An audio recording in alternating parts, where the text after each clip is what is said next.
Welcome to Nagarathna சமையல். இன்றைக்கி நம்ம பார்க்க போகிறது சம்மர் ஸ்பெஷல் மாங்காய் பச்சடி. ஸோ நறுக்கிய மாங்காய், தோல் சீவி நறுக்கிய மாங்காய் ஒன்று, வெல்லம்,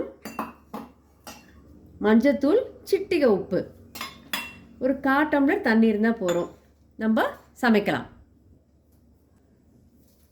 ஒரு குக்கரை போடுங்க, அடுப்பு பற்ற வச்சுக்கோங்க, மாங்காய் போடுங்க, மஞ்சத்தூள், உப்பு போடுங்க, இந்த 1/4 டம்ளர் தண்ணி ஊற்றணுங்க, அதை மூடுங்க, மூடி போடுங்க, வெயிட் வால் போடுங்க, ஒரே விசில், ஒன்லி 1 விசில், ஆஃப் பண்ணிவிடுங்க. 1 விசில் ஆகிடுச்சு. இப்போது நம்ம குக்கரை திறப்போம். சூடாக இருக்கும், கொஞ்சம் ஜாகிரதையாக இருங்க. ஓப்பன் பண்ணலாம். வாவ், மாங்காய் எப்படி வெந்திருக்கு பாருங்க.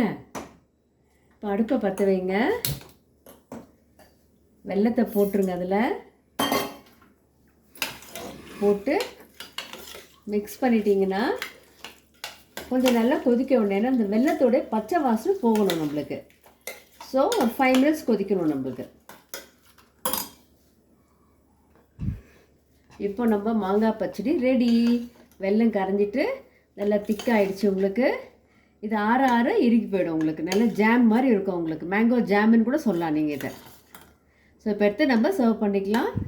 லஞ்சுக்கோ எதுக்குள்ள வச்சு சாப்பிட்லாம், சும்மாவே கூட ஸ்பூன் போட்டு சாப்பிட்லாம். இப்போ நம்ம பிளேட்டிங் பண்ணியாச்சு. நம்ம இதை சின்னவங்கலேருந்து பெரியவங்க வரைக்கும் நல்லா ரிலீஸ் பண்ணி சாப்பிடலாம். எந்த ஒரு டிஃபனுக்கு, சப்பாத்திக்கு ரோல் பண்ணி கொடுக்கலாம், ப்ரெட்டுக்கு ஜாம் மாதிரி தடவை கொடுக்கலாம். ஜாம் வாங்குறதுக்கு பதிலாக சீசனல் ஃப்ரூட்டு மேங்கோ, அந்த டைமில் நீங்கள் இது செய்து கொடுத்தீங்கன்னா பசங்க ரொம்ப விரும்பி சாப்பிடுவாங்க. தேங்க்யூ. லைக் பண்ணுங்கள், ஷேர் பண்ணுங்கள், சப்ஸ்கிரைப் பண்ணுங்கள் நாகரத்னா சமையலுக்கு. Thank you once more.